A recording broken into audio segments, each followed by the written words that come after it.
Now we'll discuss vapor pressure of solution. Here we are going to discuss about vapor pressure of solid in liquid type of solutions and liquid in liquid type of solutions. First we'll see the vapor pressure of solutions containing a solid in liquid. This kind of solution is prepared by dissolving a non-volatile solute in a volatile solvent. Okay, so this is solid in liquid type of solution in which a non-volatile solute is dissolved in volatile solvent. And let us say volatile solvent is A and non-volatile solute is B. Okay. Now if a non-volatile solute is dissolved in a volatile solvent, what happens? The vapor pressure of that solvent decreases. Now let us consider a volatile solvent like ether or acetone in a closed vessel like this, and there is an equilibrium between liquid and vapor. Okay. Now the pressure exerted by this vapor in equilibrium with the liquid is known as vapor pressure. Okay. Suppose a solute is added, a non-volatile solute like sugar or urea is added, then what happens? A homogeneous mixture is formed and the solute molecules are uniformly distributed throughout the solvent. Okay, they are present in the bulk like this as well as on the surface. So there is a uniform distribution. So due to the displacement of some of the solvent molecules from the surface, what happens? The rate of evaporation decreases because evaporation is a surface phenomenon. Okay, as the number of solvent molecules occupying the surface decreases, what happens? Rate of evaporation decreases, or less number of molecules present in the vapor state like this, right? So when compared to pure solvent, the solution contains less number of solvent molecules in the vapor state. So that is why what happens? Vapor pressure decreases, right? So the vapor pressure of solution containing a non-volatile solute is less when compared to pure solvent. I repeat, the vapor pressure of solution of a volatile solvent containing a non-volatile solute is less than that of pure solvent. So this is known as lowering of vapor pressure. Whether it is solvent or solution, the vapor pressure is due to the solvent molecules only. Solvent molecules in vapor state. Okay, because if you take this solution, what are the molecules present in vapor state? They are solvent molecules. Okay, because solute is a non-volatile substance, so that is why it will not evaporate. So what are present here? Solvent molecules. And in pure solvent, obviously they are solvent molecules only. So here the vapor pressure of solution now depends upon what? The amount of solvent, okay, that is present in the solution, or vapor pressure depends upon the amount of solvent or mole fraction of solvent in the solution. Okay, now let us say mole fraction XA and vapor pressure of solution is PA. PA is directly proportional to XA, or PA is equal to some proportionality constant K into XA, right? Okay, so vapor pressure of solution is now equal to K into XA, right? Okay, if XA is equal to 1, if XA is equal to 1, then if XA is equal to 1, PA is equal to K, and if mole fraction of solvent is 1, then mole fraction of solute will be equal to 0, because XA plus XB is equal to XA plus XB is equal to 1, and if XA is equal to 1, XB is equal to 0. So that means it is a pure solvent. If XA is equal to 1, what does it mean? It is a pure solvent. Let the pressure in pure solvent is P naught A.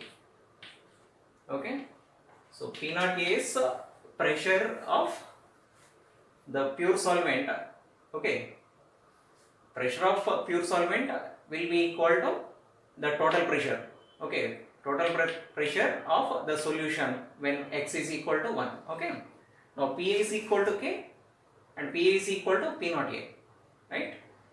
So now K is equal to what? P naught A.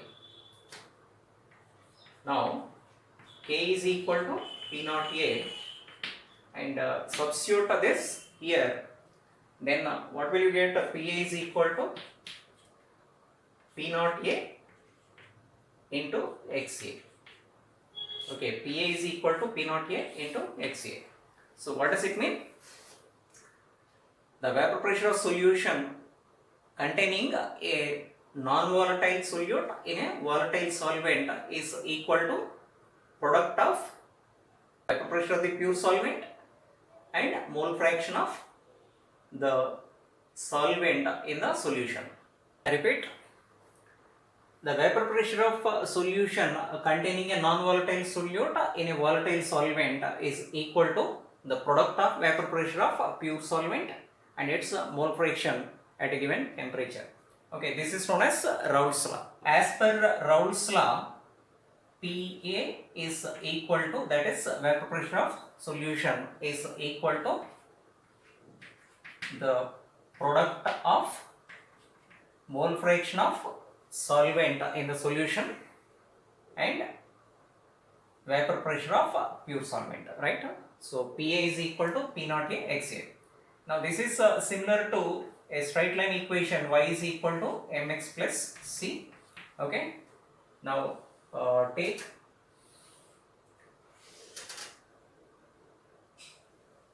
Pa on y-axis, this is vapor pressure of solution and this is mole fraction of solvent, okay.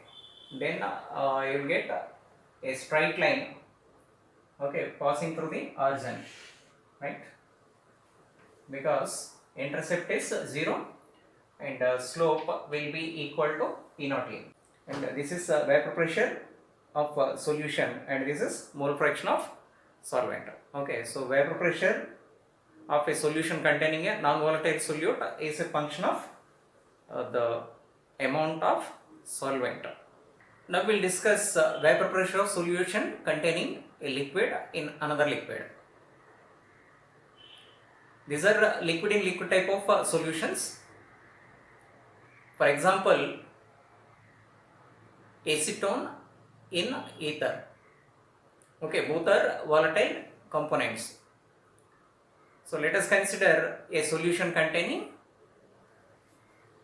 two volatile liquids. This is a pure solvent. A volatile solvent is there, and this is the vapor, and here a solution is prepared by adding another volatile solvent, okay. So let us say this is A. Now this mixture containing A and B both are volatile, okay, and you can see here only pure solvent molecules are present, and in the mixture solvent and solute both are present because solute is also volatile, okay. So here each component exerts its own pressure. The pressure of one component is not affected by the pressure of other component. So each one exerts its own pressure. Okay, let us say Na and Nb are the number of moles of A and B, and mole fraction of A is Xa and mole fraction of B is Xb, right. As the pressure of one component is not affected by the other, we can say pressure of each component, vapor pressure of each component Pa is directly proportional to its mole fraction, right. As the amount of A increases, what happens? Vapor pressure of A increases, and similarly vapor pressure of B is directly proportional to its mole fraction Xb, or Pa is equal to what? Some proportionality constant K into Xa, right. And if Xa is equal to 1, if XA is equal to 1, then XB will be equal to 0. In that case, PA is equal to what? PA is equal to K. In pure solvent, in fact, the vapor pressure of solution is equal to vapor pressure of pure solvent. Okay, so P naught A is equal to K. Or we can write PA is equal to what? PA is equal to P naught A into XA. Similarly, PB is directly proportional to XB, or PB is equal to some proportionality constant into XB, right? And if only pure solute is present, okay, so this is also a liquid, and if XB is equal to 1, if pure vapor pressure of solution is equal to vapor pressure of solute, right? Okay, so that means PB is equal to P naught B. P naught B is equal to K, or PB is now equal to P naught B into XB, right? Now if you mix these two components, what happens? A solution is formed. Okay, so each component exerts its own pressure. Okay, so that is why the total pressure now is equal to what? PA plus PB. Okay, the total pressure is equal to sum of the vapor pressures PA plus PB. Okay, now PA is equal to what? P naught A XA, P naught A XA, and PB is equal to what? P naught B XB, P naught B XB. So this is another equation. The vapor pressure of each component is directly proportional to its mole fraction in the mixture, right? So that is the other statement of Raoult's law. Now as per Raoult's law, for a solution containing two volatile components, the partial vapor pressure of a volatile component present in the solution is directly proportional to its mole fraction at a given temperature, right? So this is the statement. As per Raoult's law, P is equal to P naught A XA plus P naught B XB. Okay, vapor pressure of a component A is equal to what? The product of vapor pressure of the pure component and its mole fraction. Similarly, vapor pressure of the second component B is equal to the product of vapor pressure of the pure component and its mole fraction XB, right? So the total vapor pressure of the solution now equal to what? PA plus PB, or P naught A XA plus P naught B XB, right? So this is Raoult's law. Okay, now if you know the total vapor pressure and partial vapor pressures, then you can calculate mole fraction of the component or composition of the mixture. As per Dalton's law, the total pressure of the gaseous mixture containing non-reacting gases is equal to sum of the partial pressures. If you take a gaseous mixture containing two gases A and B, the total pressure P is equal to PA plus PB, right? So here in Raoult's law, we are talking about the solutions, vapor pressure of the solutions containing two volatile liquids. So here the vapors contain what? Both the components A and B, right? In the vapor state, the molecules of both components A and B are present. Okay, so this mixture of A and B behaves like a gaseous mixture only. So now you can apply Dalton's law for this vapor mixture also. Okay, vapor mixture can be taken as a gaseous mixture. So you can apply Dalton's law. By using Dalton's law, you can calculate the composition. You can calculate the composition of the mixture, right? So as per Dalton's law, the total pressure is equal to sum of the partial pressures. Okay. Now partial pressure is equal to what? Mole fraction into total pressure. Okay, so mole fraction is what? In the vapor state we'll say mole fraction Ya, because mole fraction of the component in the solution is taken as Xa, so that is why we are taking it as Ya. So Ya into P, so this is as per Dalton's law. Similarly, Pb is equal to what? Yb into P. Pb is equal to P naught B into Xb. Okay, this is as per Raoult's law. Okay, so Pa is equal to Yap, Pa is equal to P naught A Xa. So now this term can be equalized to this, right? So Yap is now equal to P naught A Xa, or Ya is now equal to P naught A Xa divided by P. Okay, so P naught A into Xa is nothing but a partial pressure of A. Okay, so you can write it as P naught A. Okay, Pa by P. Okay, so mole fraction of a component A in the vapor state now equal to what? Partial pressure of A by P. Similarly, for the second component, Ybp is equal to what? P naught B into Xb, or Yb now equal to what? P naught B Xb divided by P. Okay, so this is equal to what? Partial pressure of B, or Pb by P, right? So Yb is equal to Pb by P. Okay, so by using Dalton's law, you can calculate the composition of the mixture in a vapor state. Now we'll see the comparison between Henry's law and Raoult's law. As per Henry's law, the partial pressure of a gas is directly proportional to mole fraction of the gas in the solution, right? And as per Raoult's law, in a mixture of volatile components, the partial vapor pressure of each component is directly proportional to its mole fraction, right?